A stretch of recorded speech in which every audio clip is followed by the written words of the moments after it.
Bogovič. Hvala za besedo, spoštovana predsedujoča.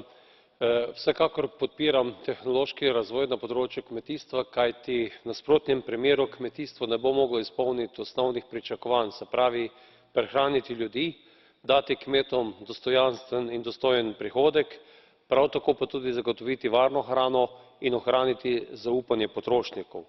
Zato sem trdno prepričan, da je nujno potrebno posvetiti pozornost in se usmeriti predvsem v raziskave, ki so usmerjene k prenosu znanja v prakso. Takšne raziskave bodo imele veliko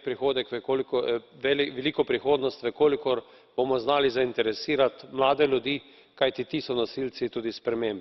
Vsekakor pa podpiram raziskave, ki bodo šle v smeri novih novosti na področju varovanja rastlin, raziskave, ki bodo zagotovile varnost živil, in hkrati raziskave, ki bodo tudi odgovorile na veliko vprašanje klimatskih sprememb, ki se nam dogajajo. Vsekakor pa te vse raziskave rabijo veliko transparentnost, kajti ključno pri vsem tem je tudi, da ohranimo zvestobo potrošnika, ki bo verjel v varno evropsko hrano.